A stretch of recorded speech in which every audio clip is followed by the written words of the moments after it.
Kirchhoff का वैद्युत परिपथ संबंधित नियम पढ़ना है हमें।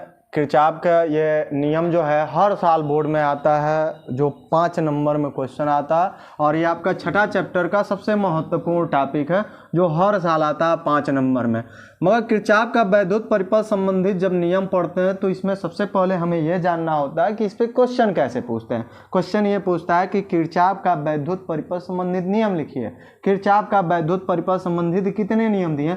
2 क्वेश्चन काफ़ी है, इतना क्वेश्चन बस जानिए काफ़ी है। बाकी कब क्या कैसे जोड़ता है तो आप इसी पर बस जान लीजिए। किरचॉफ का वैद्युत परिपथ संबंधित नियम है, अधिकतर कहता है लिखिए।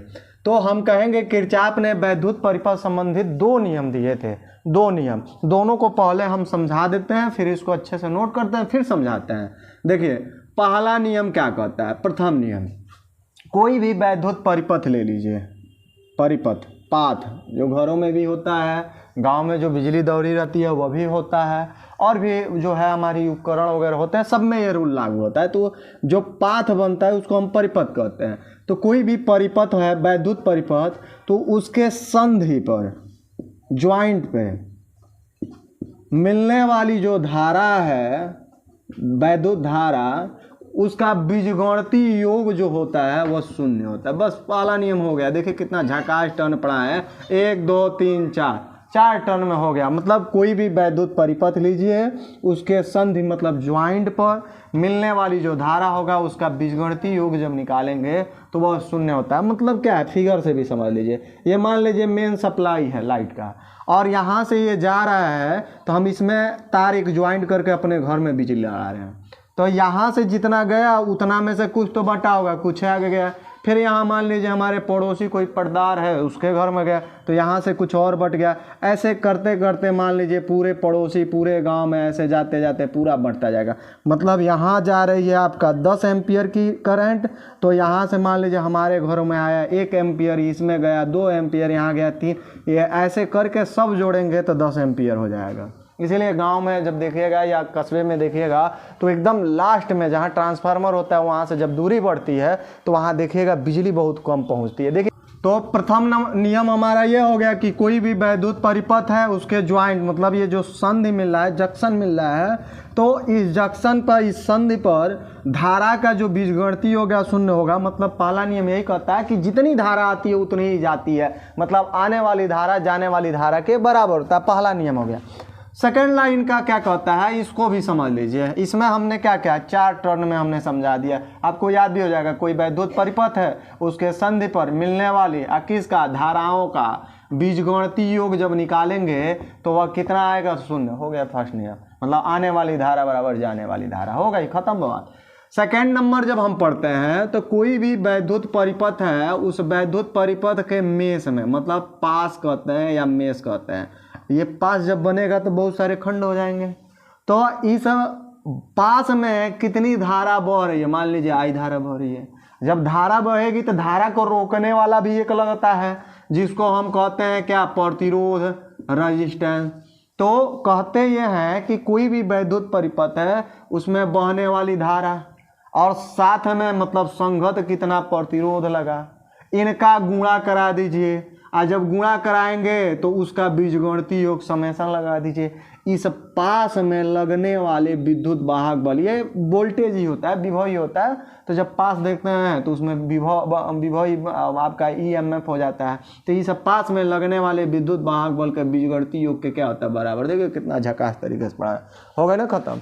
हम क्या कहेंगे, इसको समझे हैं 4 टर्न में, इसको भी हमें लग रहा है 3-4 टर्न में हम समझा देंगे। 3-4 शब्द उठाएंगे। जैसे इसको देखिए, परिपथ है, उसके संधि पर मिलने वाली धारा का बीजगणितीय योग जब निकालते हैं तो आता है 0। ठीक है। ऐसे जब हम सेकेंड लॉ पढ़ते हैं तो सेकेंड लॉ में भी यही कहते हैं कि कोई वैद्युत परिपथ के, कोई भी वैद्युत परिपथ ले लीजिए, इस परिपथ के विभिन्न खंडों में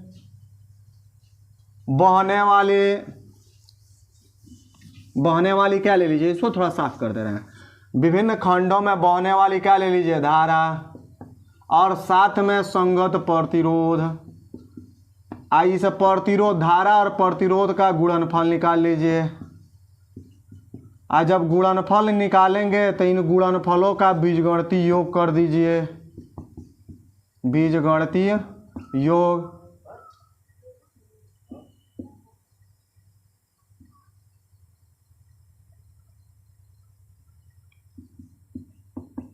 तो पास में लगने वाले विद्युत वाहक बल के बीजगणितीय योग के क्या होगा, तो बराबर होगा। बस हो गई, एकदम धांस टर्न में 1 2 3 4 5 6 7 घूमे, ये हो गया पहले वाले 4 टर्न में। 4 शब्द थे, उसको पहला वाला यही होता है, कोई वैद्युत परिपथ है उसके संधि पर मिलने वाली धाराओं का बीजगणितीय योग शून्य होता है। इसको क्या कहें, कोई भी वैद्युत परिपथ है उसके विभिन्न खंडों में क्या बहेगी, धारा, तो धारा बहेगी तो प्रतिरोध लगेगा। अब इस धारा का और प्रतिरोध का गुणा करिए, जो फल मिला मतलब गुणनफल, उसमें लगने वाले कौन चीज के, तो बीजगणितीय योग के बराबर होता है। किसे के, तो विद्युत वाहक बल के बीजगणितीय योग के बराबर होता है। समझ में आ गई। अब देखिए, अब आगे क्या करेंगे, अब इसको खूब अच्छे से हम नोट करते हैं ताकि आप थ्योरम नोट कर लें, फिगर समझ लें, ताकि आपका पेपर में आए तो एकदम बीट कर जाइए। ठीक है, देखिए किरचॉफ का वैद्युत परिपथ संबंधित प्रथम नियम देखना है। आखिर में प्रथम नियम क्या कहता है, एकदम इसका बेसिक कॉन्सेप्ट समझा दिए हैं। ठीक है, सिर्फ हमें इसका रूल लिखना है, क्या कहता है ये नियम। तो लिखेंगे इस नियम के अनुसार आखिर में क्या कहता है ये नियम, तो एकदम आसान तरीके से समझे हैं। कहता क्या है कि कोई भी वैद्युत परिपथ हो तो उसके संधि पर, संधि मतलब होता है जंक्शन, जोड़, उस जोड़ पर जो मिलने वाली धारा है उसका बीजगणितीय योग शून्य होता है। मतलब आने वाली धारा जाने वाली धारा के बराबर होता है। मतलब हम कहते हैं कि किसी भी वैद्युत परिपथ के संधि पर मिलने वाली धाराओं का बीजगणितीय योग शून्य होता है। मतलब आने वाली धारा बराबर जाने वाली, जिसका एकदम आसान कॉन्सेप्ट समझाया भी है। तो लिखेंगे किस पर, तो वैद्युत परिपथ के संधि पर मिलने वाली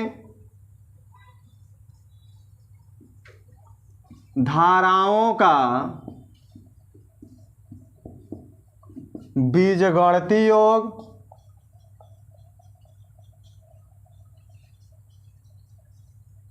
शून्य होता है, शून्य होता है। ठीक है, एकदम आसान कॉन्सेप्ट दिए हैं। मतलब अगर किरचॉफ का वैद्युत परिपथ संबंधित नियम पूछे तो हम नॉर्मल से कहेंगे कि किरचॉफ ने वैद्युत परिपथ संबंधित कितने नियम दिए हैं, तो 2 नियम। प्रथम नियम क्या कहता है, कोई भी वैद्युत परिपथ हो तो उसके संधि पर मिलने वाली धाराओं का बीजगणितीय योग शून्य होता है। मतलब अगर एक तार है, इसका कॉन्सेप्ट भी समझाएं, अगर ये तार है, अगर इसमें हमारा I धारा बह रही है और यहाँ से एक तार इधर चला गया, इसमें I1 धारा हो गई, यहाँ से दूसरा हो गया I2 हो गया, एक और इसमें से निकल जाए इधर I3, तो यहाँ पे टोटल यहाँ तक आ रहा है, यहाँ से 3 भागों में बट रहा है, तो I बराबर हो जाएगा आपका I1 plus I2 plus I3। मतलब हम कहते हैं कि आने वाली धारा ये बराबर होता है जाने वाली धारा के, जाने वाली धारा के। ठीक है, एकदम आसान तरीके से बताएं, मतलब जितना आएगा उतना। एक सिंपल सा हम एग्जांपल लेते हैं। मान लीजिए हमारा कैनाल हो गया, नहर हो गई सिंचाई करने वाली, बड़ी नहर देखे होंगे, गंडक नहर बोली जाती है। तो उस नहर में बड़ी नहर है, बहुत बड़ी नहर है, तो उसमें से आता है और वह क्या होता है, नदी से उसको बांध बनाकर वो आ रहा है। तो उसमें होता क्या है कि ये बड़ी नहर हो गई, इसमें से छोटे छोटे नहर निकले हैं। अब क्या है, यहाँ से जितनी पानी की धाराएं आएंगी, मतलब जितनी पानी की मात्रा आएंगी, इन छोटे छोटे नालों में बहकर चली जाएंगी।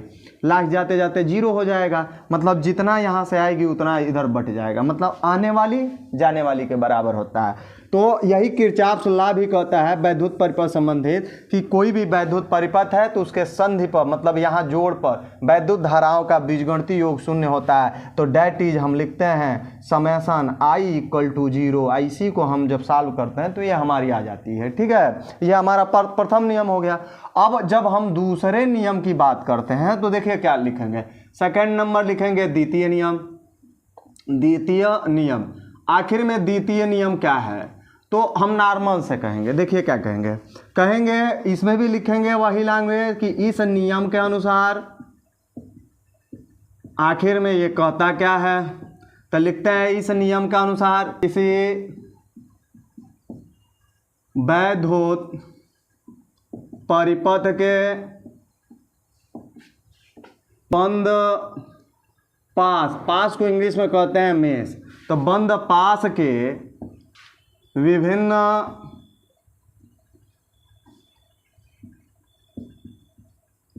खंडों में विभिन्न खंडों में बहने वाली धारा तथा संगत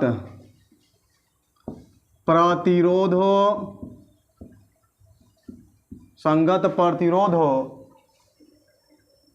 के गुणनफल,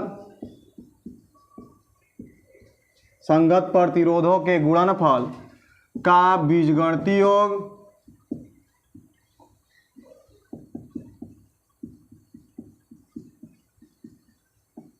योग उस पास में लगने वाले विद्युत वाहक बल के बीजगणितीय योग के बराबर होता है। योग के बराबर होता है। ठीक है, देखिए क्या लिखा है, मतलब कोई वैद्युत परिपथ हो, उसका बंद पास के विभिन्न खंडों में बहने वाली धारा और संगत प्रतिरोध कितना है। मान लीजिए धारा हमारा आई है, डेट इज आई धारा है, और साथ में क्योंकि धारा बहेगी तो छोड़ लिए प्रतिरोध लगेगा, तो मान लीजिए हमारा प्रतिरोध हो गया आर, तो बहने वाली धारा तथा संगत प्रतिरोधों के गुणनफल गुणा कर दिए का बीजगणितीय योग, तो ये बीजगणितीय योग हो गया। ये क्या होता है, तो उस पास में लगने वाले विद्युत वाहक बल के बीजगणितीय योग के बराबर होता हो गया। ये किरचॉफ सेकंड लॉ कहता है। ठीक है, इसका हम फिगर समझें तो जैसे मान लीजिए यहाँ एक हम परिपथ बना रहे हैं।